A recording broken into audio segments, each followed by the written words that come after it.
Assalamualaikum warahmatullahi wabarakatuh. Nama saya Eni Febrianti dengan NIM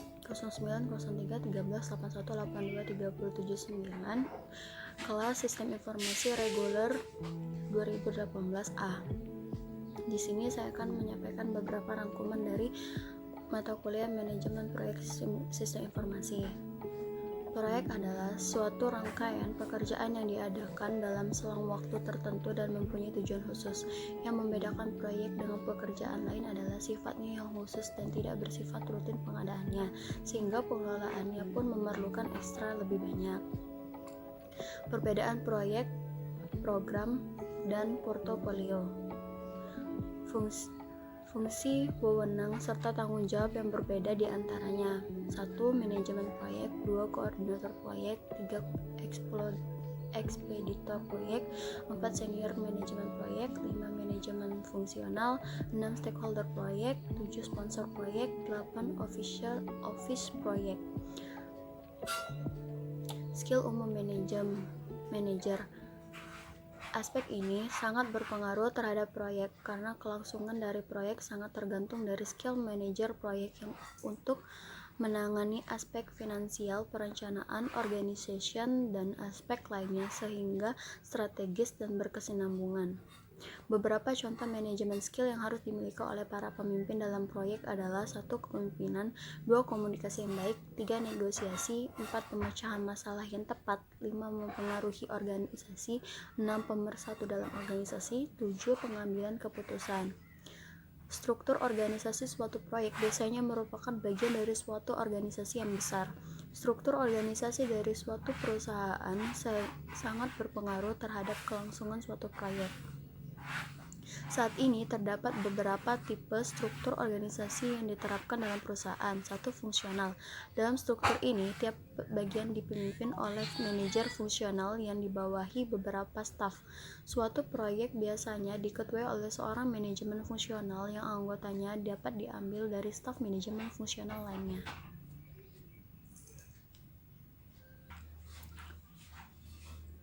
Selain itu juga, prinsip-prinsip organisasi itu ialah nilai-nilai yang digunakan sebagai landasan teori kerja bagi setiap orang yang ada di dalam organisasi tersebut untuk mencapai keberhasilan tujuan yang telah disepakati. Prinsip-prinsip yang ada di dalam organisasi dalam suatu perusahaan itu meliputi 1. Tujuan organisasi yang jelas, 2. Tugas yang dilakukan harus jelas, 3. Pembagian tugas yang adil, 4. Penempatan posisi yang tepat agar dapat terjadinya secara maksimal, 5. Adanya koordinasi dan integrasi.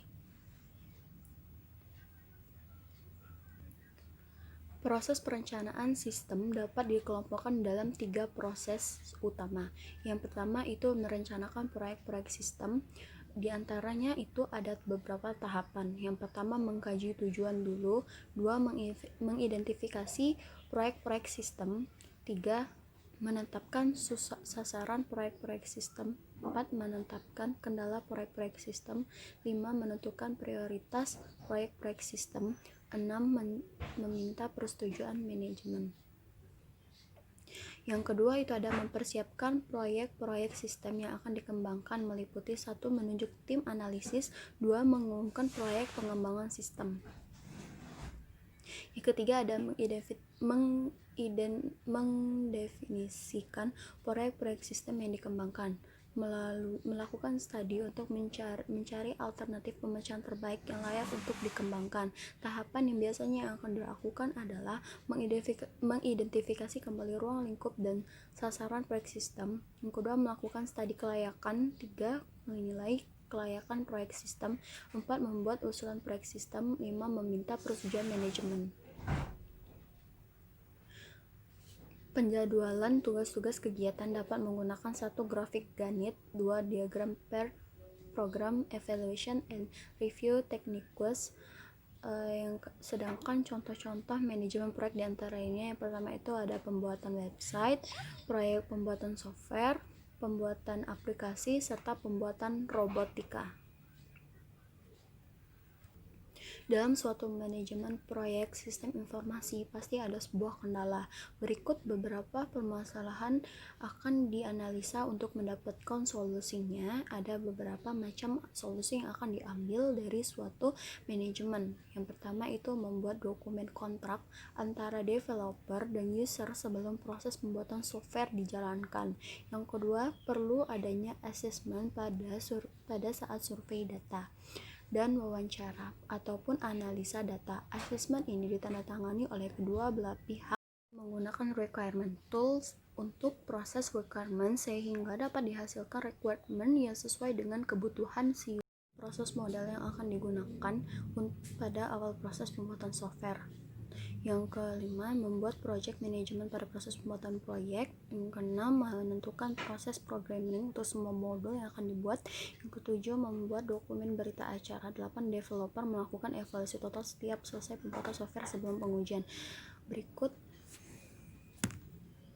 presentasi dari rangkuman pada tugas manajemen